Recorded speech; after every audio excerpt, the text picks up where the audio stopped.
আমরা কলকাতা গেলে পানির পরীক্ষা করে ভালো হইতো, কারণ পানির পরীক্ষা না করি পানি হয়তো ভালো বাড়াই আছে না। অফিস আইলে ওরমই পাই না। এই অফিসটা 3 বছর ধরে বদ্ধ। যদি চালু হতে ভালো হইতো, পরীক্ষা করে পানি খাইতাম, সবার জন্য ভালো হইতো। পরীক্ষা না খাইলে তো মনে করলেন চমরুখ পেট খারাইব, অসুবিধা না। ওই জন্য বলতে আছি যে অফিসে যাত্রা চালু হয়। আমরা এই বিশুদ্ধ পানিটা পাবো না কেন? পরীক্ষাটা করলেই আমরা আশেপাশে আমরা পেয়ে যেতাম, জেলার সকল লোক পাইতো। কেন হইতাছে না?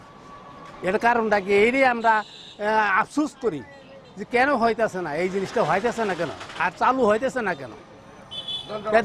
এতদিন যাবৎ উদ্বোধন তো করছে 1-3 বছর আগে। তো এখানে যন্ত্রপাতিগুলো আছে, যন্ত্রপাতিগুলো সবগুলাই নিয়ে আসছে, কিন্তু আমি ওনাদেরকে বলছিলাম যে আপনারা এটা চালু করেন না কেন, আপনাদের সমস্যাটা কি?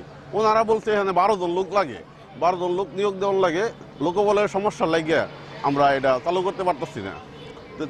তো চালু করতে পারতেছি না, 12 জন লোক নিয়োগ লাগে। আপনারা দেন অনেক লোক নিয়োগ দেন, তো এখানে 12 জন লোক নিয়োগ দেন লাগে।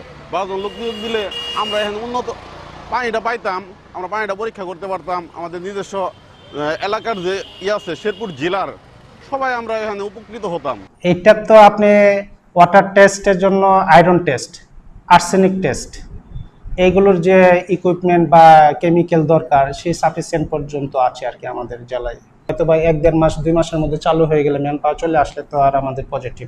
হ্যাঁ, আর যদি লেট হয় তাহলে ম্যান পাওয়ার নিয়োগ দিতে সেটা আপনাদের নলেজে দিই।